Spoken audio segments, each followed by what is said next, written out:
हैं मौलाना तो बहुत अच्छे थे वो, मगर वली नहीं थे। उन लोगों को मैं पैगाम देना चाहता हूं, सुने कान खोलकर। मैं जिम्मेदारी के साथ मिंबरे रसूल से ऐलान करता हूं, अगर आला हजरत वली नहीं है तो फिर वली है कौन? जी जी जी। अरे कौन है वली? बताओ ना। अगर आला हजरत वली नहीं है तो इन्नमा यख्शल्लाह मिन इबादिहिल उलमा। कुरान कहता अल्लाह से डरने वाले तो सिर्फ उलमा है। बेशक बेशक। कुरान कहता हल यस्तविल लज़ीना यअलमूना वल्लज़ीना ला यअलमून। इल्म वाले और गैर इल्म कभी बराबर नहीं हो सकते। तो कुरान ने तो बांट दिया ना, कुरान ने तो अलग कर दिया ना कि ये आलिम है, ये बगैर पढ़ा है, ये इल्म वाला है, ये दुनिया वाला है। तू बराबरी कैसे कर रहा है? समझ रहे हो कि नहीं? ये कुरान का फैसला है। वो कहता है आला हजरत मौलवी है, वली नहीं है। उसने पूछ लिया किसी ने कि वली है कौन? कह रहा जो करामत दिखावे, जो करामत दिखावे वो वली है। सुन, करामत अपनी जगह, सुन्नी है हम मानते, मगर सबसे बड़ी करामत है दीन पर इस्तकामत। जी बेशक। जोर से नहीं बोलोगे तुम, सुभान अल्लाह, पूरी ताकत से नहीं बोल रहे आप। और सुन, अगर तेरी नजर में वली होने की पहचान करामत ही है तो आला हजरत की भी करामत सुन लो। जब मौलाना अब्दुल अली मेरठी सिद्दीकी चले थे अमेरिका मुनाजरा करने के लिए, तो उन्होंने एक जुमला बोला था चलते हुए, कहा हुजूर जिसको भी आपने आज तक हिंदुस्तान में मुनाजिर बना के भेजा तो आपने हवाले निकाल के भेजा, निशान लगा के भेजा, उंगली रख के बताया इस सवाल का जवाब ये, उस सवाल का जवाब ये, उस सवाल का जवाब ये। आप भेजते हैं जिसको भी तो निशान लगा के, सदरुल फाजिल को भेजते हैं निशान लगा के, हुजूर मुशाहिद मिल्लत को भेजते हैं निशान लगा के, अपने शहजादे मुफ्ती आजम को भेजते हैं निशान लगा के। मगर हुजूर एक बात तो बता दें, आप मुझे भेज रहे हैं तो ना कोई किताब दे रहे हैं, ना कोई हवाला दे रहे हैं, ना कोई निशान लगा के दे रहे हैं, ना किसी बात का जवाब दे रहे हैं। हुजूर सवाल सो हैं और जमीन अमेरिका की है, पुष्ट पनाही के लिए दूसरा कोई नहीं है। सरकार ये तो बता दें मैं जवाब दूंगा कैसे, मुझे करना क्या चाहिए? सुनिए कान खोलकर। इतना जब कहा तो आला हजरत ने सर पे हाथ रखा और हाथ रख के मुस्कुराए और मुस्कुरा के फरमाया सुनो, जिन जिन सवालों का जवाब तुम्हें याद हो तुम जवाब दे देना, और जिन सवालों का जवाब तुम्हें याद ना आए आंखें बंद करके अहमद रजा का तसव्वुर कर लेना, अहमद रजा को याद कर लेना, अहमद रजा पर नजर डाल लेना, तसव्वुर में चेहरा देख लेना, तुम्हें सवालों का जवाब मिल जाएगा। पहुंच गए अमेरिका, अखबार में निकाल दिया मैं सवालों का जवाब दूंगा। डॉक्टर बन्नार शाह आया, हजारों इस्लाम के बागी आए, स्टेज लगा, एक तरफ बागी है और एक तरफ तनहा आला हजरत का ये रूहानी बेटा है जो स्टेज पर खड़ा है। सवालों की पूछार हो गई, सवालों का जवाब दो। इन्होंने जवाब देना शुरू कर दिया, वो सवाल करता रहा, ये जवाब देते रहे बगैर किताब देखे। 100 सवालों का जवाब जब दे दिया तो डॉक्टर बन्नार शाह के कदम हिल कर रह गए। सामने आया और कदम पकड़ के कहा नाम क्या है? कहा अब्दुल अली। कहां से आए हो? हिंदुस्तान से। किसने भेजा है? कहा मौलाना अहमद रजा ने। कौन है वो? कहा मेरे उस्ताद। कहा सिर्फ एक बात बता दे अब्दुल अली, 15 साल की मुद्दत में रिसर्च करके 100 सवाल जमा किए थे, तूने चंद मिनट में बगैर किताब देखे 100 सवालों का जवाब दे दिया। कैसे दे दिया जवाब? दे तो मौलाना बोले बता दूं? बोले हाँ। कहा जिस सवाल का जवाब याद था मैं दे देता था, और जिस सवाल का जवाब मुझे याद ना आता था मैं आंखें बंद करके अपने पीर का, अपने उस्ताद का तसव्वुर करता था। तो मेरे उस्ताद आते थे मौलाना अहमद रजा और मेरे कान में कहते थे मौलाना कह दो इस सवाल का जवाब ये है, इस सवाल का जवाब ये। वाह वाह वाह, नारे तकबीर, हाथों को उठा के जवाब दीजिए, नारे तकबीर, नारे रिसालत, मसलके आला हजरत, करामते आला हजरत, उलमाए अहले सुन्नत, अज़मते कुरान कॉन्फ्रेंस। वाह वाह वाह, माशाअल्लाह। सुने, कुरान पढ़ने वालों ने इस्लाम की हिफाजत के लिए क्या ना किया। हिंदुस्तान में जरूरत पड़ी तब बचाया, इसके अलावा दूसरे ममालिक में जरूरत पड़ी तब बचाया। जहां जहां जरूरत पड़ती है आज भी इस्लाम के तहफ्फुज़ के लिए, शरीयत की हिफाजत के लिए, नामूसे रिसालत की तहफ्फुज़ के लिए सबसे पहले अगर कोई मैदान में आता है तो वो मुस्तफा के दीन का आलिम आता है। वाह वाह वाह, इसलिए इल्मे दीन की जरूरत कल भी थी और इल्मे दीन की जरूरत आज भी है। पूरी ताकत से बोलो, इल्मे दीन की जरूरत आज भी है। वाह। एक चीज सुनो बहुत खामोशी से, कुरान किसका कलाम है? अल्लाह। जोर से पूरी ताकत से बोलो, किसका कलाम है? अल्लाह। और कैसा कलाम है जानते हो? खुद खुदा ने कहा, इन्ना नहनु नज़्ज़लना ज़िक्रा व इन्ना लहू लहाफ़िज़ून। बेशक हमने ही इस कुरान को नाजिल किया और इसकी हिफाजत का जिम्मा भी हमारे ही रहमो करम पर है। इसकी हिफाजत करने वाले भी हम ही हैं। 1500 साल हो गए मक्के और मदीने की गलियों से लेकर के हिंदुस्तान के रास्तों तक कितनी जगह कुरान को फाड़ा गया, कितनी जगह कुरान को जलाया गया, कितनी जगह कुरान को दरिया में डाला गया, मगर पलिया वालों 1500 साल हो गए। जैसे कुरान कल महफूज था वैसा कि पूरा कुरान आज महफूज है। वाह वाह वाह वाह, माशाअल्लाह। हक है।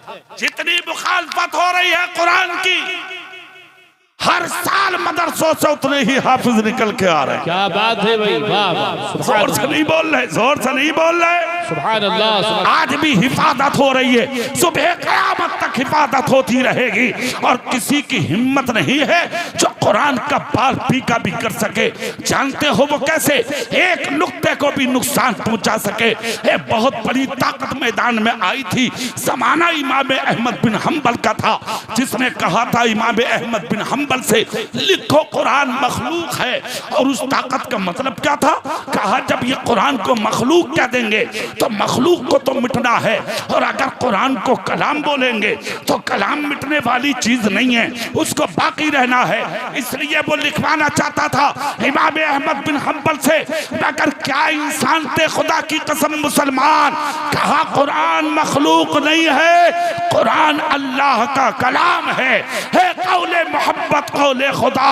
फरमान न बदला जाएगा, बदलेगा जमाना लाख मगर कुरान न बदला जाएगा। लिखा नहीं मखलूक, हाथ में हथकड़ी, पाँव में बेड़ियां, फांसी का फंदा गले में डाल के जमीन पर घसीटा था। किसको? इमाम अहमद बिन हम्बल को। तंगो तारीक मकान में कैद कर दिया। सर्दी का मौसम था, न ओढ़ने के लिए कंबल, न बिछाने के लिए बिस्तर, न पीने के लिए पानी, कुछ भी नहीं दिया। जब सब बंद करके चले तो इमाम अहमद बिन हम्बल ने एक जुमला बोला था, मुझे कैद में रखने वालों, तुमने बिछाने बिस्तर न दिया मत दो, ओढ़ने चादर न दी मत दो, मुझे पहनने कपड़े न दिए मत दो, खाने के लिए तो रोटी न दी मत दो, मैं सब बर्दाश्त कर लूंगा, मगर मुझे जाते जाते एक लोटा कम से कम पानी तो दे दो। कहा क्या करोगे पानी का? प्यास लग गई ना पिटाई को देख करके, सख्ती को देखकर। तुमसे लिखा नहीं गया कुरान को मखलूक? अगर लिखते थे तो तुम्हें बादशाहत में हिस्सा मिल जाता, अगर लिखते थे तो खाने भी मिलता, पीने भी मिलता, ऐशो आराम और सुकून की जिंदगी भी मिलती। खैरियत इसी में है, लिख दो। कहा पानी देना है तो दे दो, मुझसे कुरान को मखलूक लिखने की बात मत कहो। मैं मुस्तफा का गुलाम हूँ, मैं वही लिखूंगा कि जो आज तक मैंने मुस्तफा और मुस्तफा के गुलामों की जबान से सुना है। खुदा की कसम दरवाजा कैद करते हुए चले और ये कहकर चले तो फिर पड़े रहो, अब तुम्हें पानी का कतरा नहीं देंगे। पलिया वालों, तुम्हें कुरान आसानी से मिला, तुम्हें मस्जिद आसानी से मिली, तुम्हें मदरस आसानी से मिले, तुम्हें पढ़ाने वाले ये उलमा आसानी से मिले, इसलिए आज तुम्हारी नजरों में इनकी कदर नहीं है। जब दरवाजे से निकली थी वो कौम आपको बंद करके, तो इमाम अहमद बिन हम्बल की आंख से आंसू निकले और आपने एक जुमला बोला था, ए मुझे कैद में रख के जाने वालों, क्या तुम मुझे जाहिल समझते हो? अगर पानी ना दिया तो तुम ये समझते हो मैं तुम्हारे कदम पकड़ के पानी मांगूंगा? अरे खुदा का शुक्र है मैं जाहिल नहीं, मैं आलिम हूँ, मत तो पानी चले जाओ। इतना जब कहा तो लोग बोले जहालत और इल्म से यहाँ पानी का क्या मतलब? कहा मैंने पानी पीने के लिए नहीं मांगा, मैंने पानी वुजू करने के लिए मांगा है, ताकि तुम मुझे पानी दे दो और मैं वुजू करके खुदा का कुरान पढ़ता रहूं। खुदा की कसम कैद में है मगर कुरान पढ़ रहे हैं, जेल में है मगर कुरान पढ़ रहे हैं, सर्दी में है मगर कुरान पढ़ रहे हैं, हाथों में हथकड़ी है मगर कुरान पढ़ रहे हैं, पाँव में बेड़िया है मगर कुरान पढ़ रहे हैं। कभी फजर की नमाज के बाद तुझे तौफीक होती है कि तू कुरान खोले, तेरी बीवी को तौफीक होती है कि वो कुरान खोले, तेरी बहन को तौफीक होती है वो कुरान खोले, क्या तेरी घर में पलने वाली बेटी को तौफीक होती है कि वो कुरान खोले? ना कुरान तूने पढ़ा, ना तेरी बेटी ने पढ़ा, ना तेरी बीवी ने पढ़ा, अंजाम क्या हुआ? तेरा घर जहालत का गहवारा बन गया। जिन घरों में कुरान पढ़ा जाता है उन घरों की हिफाजत खुदा करता है, खुदा का रसूल। वाह वाह वाह, सुभान अल्लाह, सुभान अल्लाह। सुनो इमाम अहमद बिन हम्बल का जुमला सुनो, कहा कैद करने वालों जाओ, खुदा का शुक्र है मैं जाहिल नहीं, आलिम हूं। वाह, कहा मतलब? कहा अगर पानी ना दोगे तो जिस कुरान की वजह से पिट रहा हूं मैं, इसी कुरान में लिखा है फ़इल्लम तजिदू माअन फ़तयम्ममू सईदन तय्यबा, मिट्टी पाक है बल्कि पाक करने वाली है, अगर मुझे पानी ना दोगे तो मैं मिट्टी से तयम्मुम करूंगा, सजदे भी करूंगा, कुरान भी पढ़ूंगा, जिक्र भी करूंगा, तस्बीह भी करूंगा, खुदा का नाम भी लूंगा, मुस्तफा की नाते भी पढ़ूंगा। लोग देखते रह गए। इमाम अहमद बिन हम्बल को कैद कर दिया। एक मुद्दत के बाद जब दरवाजा खोला तो तसव्वुर ये था मर गया होगा, मगर जब दरवाजा खोल के देखा खुदा की कसम सर सजदे में था और कुरान के तिलावत की आवाज आ रही। वाह वाह वाह, नारे तकबीर, नारे रिसालत, मसलके आला हजरत, अज़मते कुरान कॉन्फ्रेंस। लोग हैरत में पड़ गए, गिरेबान पकड़ के खींच के लाए, कलम हाथ में दिया कि डर गया होगा, लिखो कुरान मखलूक है। तो इमाम अहमद बिन हम्बल ने मुद्दत यानी एक मुद्दत के बाद भी जब कलम हाथ में लिया तो हाथ कमजोरी की वजह से कांप जरूर रहा था, कलम हिल जरूर रहा था, मगर जब लिखा तो लिखते चले गए। कुरान अल्लाह का कलाम है, कुरान अल्लाह का कलाम है, कुरान अल्लाह का कलाम है। आवाज आती है, कौन सी चीज है जो तुम्हें डगमगाने नहीं देती? तो इमाम अहमद बिन हम्बल ने कहा वो मोहम्मद मुस्तफा की गुलामी। वाह वाह वाह, दीन पर इस्तकामत, मुस्तफा जाने रहमत की सुन्नत, दीन के साथ वफादारी इंसान को ताकतवर बना देती है। बेशक तुम जो आज कमजोर हो, तुम्हारी कमजोरी का सबब है मुस्तफा से मोहब्बत की कमी। जिस दिन इश्क़े रसूल मुकम्मल हो गया, दुनिया की कोई ताकत तुम्हें डरा नहीं सकेगी। तुम्हारी असल हिम्मत का राज है मुस्तफा की गुलामी। क्या बात है, जोर से बोल सकते हो?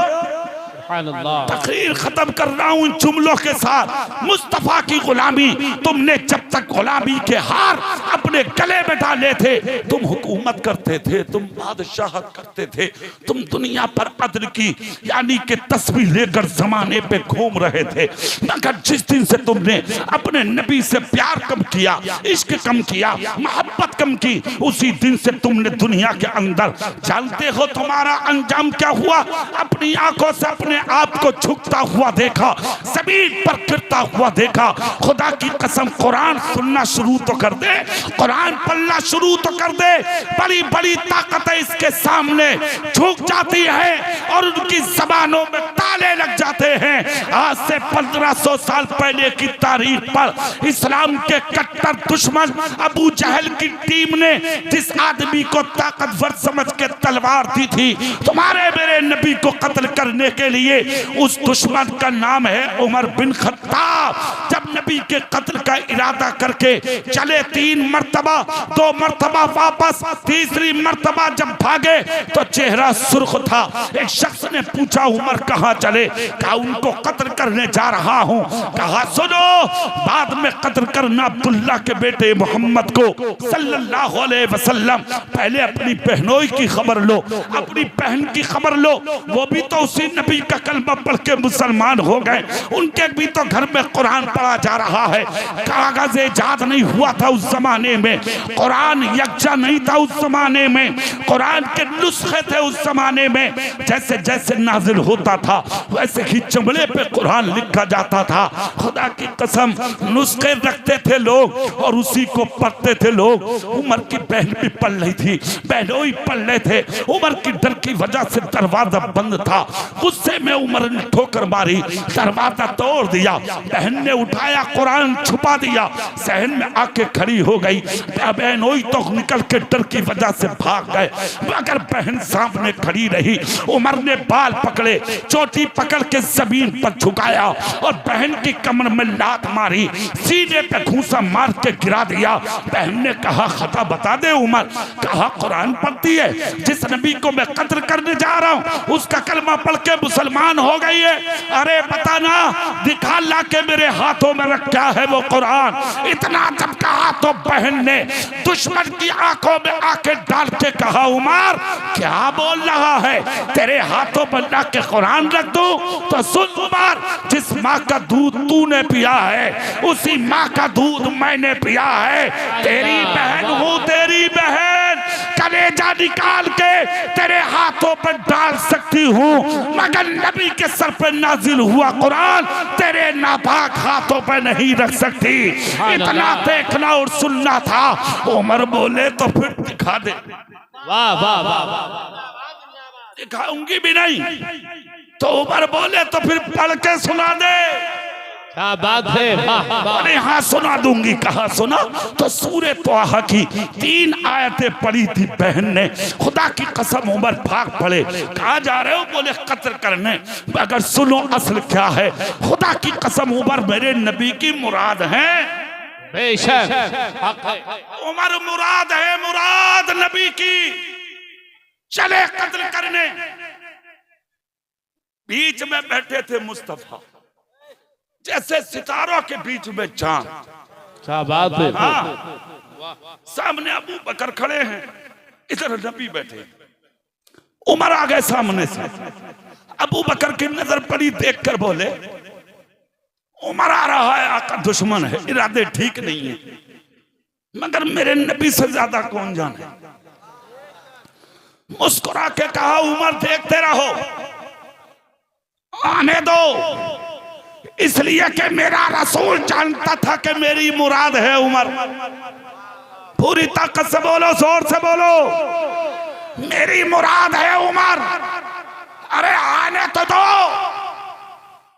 आ गए उमर। दुनिया कहती है कि नबी का चेहरा देखा, तलवार फेंक दी। उमर कहते फेंकी नहीं थी मैंने, जलवाए मुस्तफा पे जब नजर जमी तो तलवार कब गिर गई मेरे हाथ से ये खबर ही नहीं। कलमा पढ़ा, मुसलमान हो गए, मुस्तफा पे सब कुछ दे बैठे, कलमा पढ़कर रुके नहीं। जो तलवार नबी के चाहने वालों के लिए निकाले थे, वही तलवार दुश्मनों के लिए निकाले।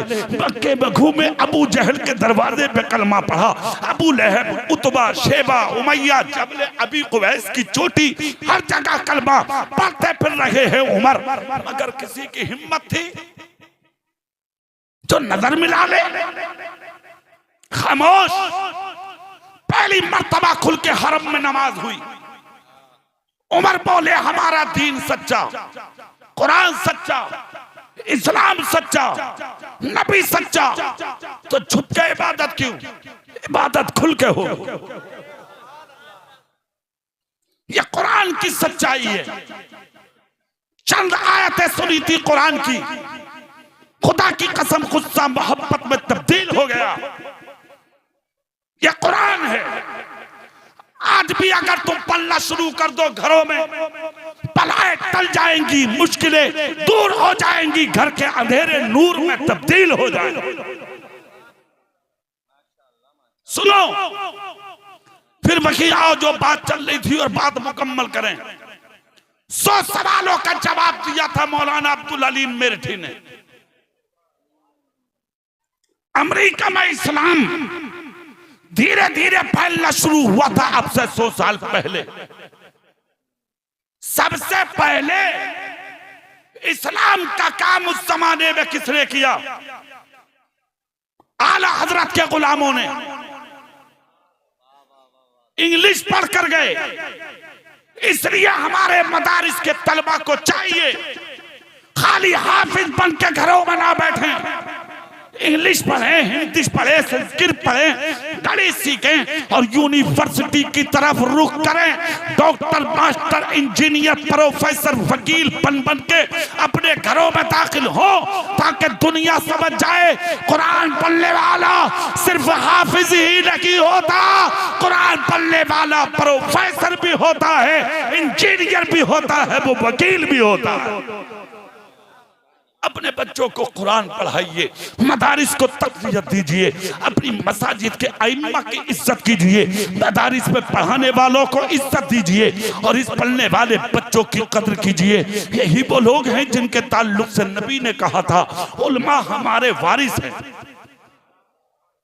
दौलत, शोहरत, इज्जत, इख्तिदार, तख्त, ताज, सल्तनत रखने वाले को वारिस नहीं कहा, इल्म दीन रखने वाले को नबी ने वारिस कहा है। आलिम दीन हमारे वारिस है। ये मकाम है इल्म हासिल करने वालों का, इसलिए जरूरी है इल्म हासिल करो।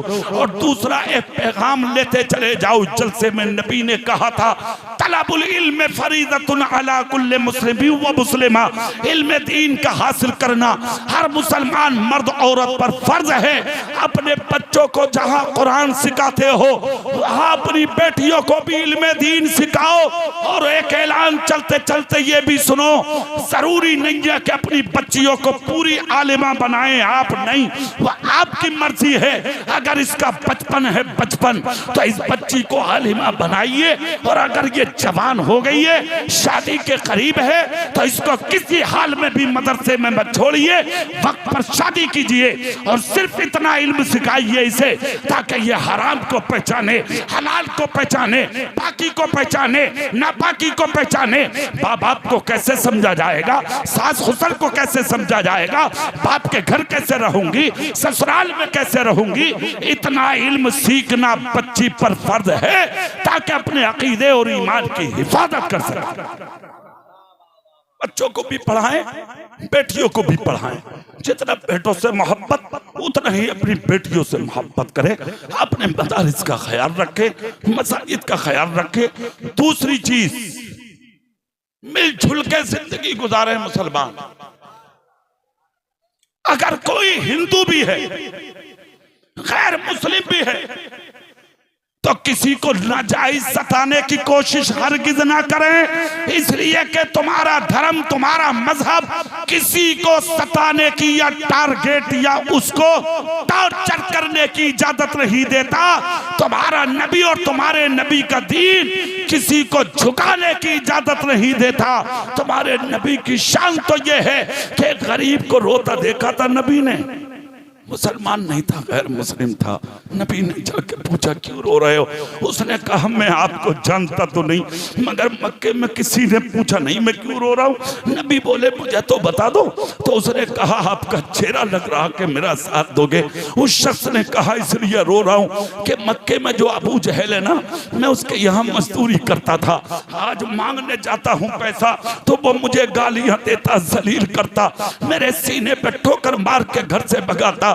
मैं भी बीमार, मेरी बीवी बीमार, मेरे गरीब बच्चों को कई दिन का फाका है और इस मक्के में कोई मेरी सुनने वाला नहीं है। खुदा की कसम जानकर दुश्मन बना बैठा था उस जमाने में अबू जहल। अगर मेरे नबी ने हाथ पकड़ा गरीब का, काले कलौटे फकीर का, और ले गए अबू जहल की चौखट पर, जाके दस्तक दी, खबर भेज दी, जाके कह दो इससे गरीब की मजदूरी दे दे। अबू जहल ने मजदूरी दे दी और जब मजदूरी लेके वापस गरीब चला तो रास्ते में पूछने लगा बता देना आप कौन है? मेरे नबी ने कहा मत पूछो, कहा नहीं बता दो कौन हो। 3 दिन तक रोता रहा, किसी ने साथ नहीं दिया, बता दो कौन हो। इतना जब कहा तो नबी बोले बता दूं? बोले हाँ। कहा तो फिर देख मेरा ही नाम मोहम्मद है सल्लल्लाहु अलैहि वसल्लम। इतना सुनना था, खुदा की कसम कदमों में गिर गया, दामन में जितने पैसे थे डाल दिए, डालकर कहा पैसे की जरूरत नहीं, कलमा पढ़ा के मुसलमान बना लीजिए। इसलिए कि जब आपका अखलाक इतना अच्छा है तो फिर आपका इस्लाम कितना अच्छा होगा। ये धर्म है, ये मजहब है, इसलिए ऐसी जिंदगी गुजारो, दूसरों का भी ख्याल रखो, अपनों का भी ख्याल रखो, गैरों का भी ख्याल रखो, अपनों का भी ख्याल रखो। अल्लाह रब्बुल इज्जत हमें दीन की समझ अता फरमाए और इन बच्चों का मुस्तकबिल अल्लाह रोशन फरमाए और इनके माँ बाप को इन्हें आगे बढ़ाने का जज्बा अता करे और इनके उस्तादों को अल्लाह इल्म व अमल में बरकत दे और यहाँ की कमेटी को अल्लाह ताला खूब तरक्कियां अता फरमाए। आमीन। व आखिरु दावाना अनिल हम्दुलिल्लाहि रब्बिल आलमीन। अस्सलामु अलैकुम व रहमतुल्लाह।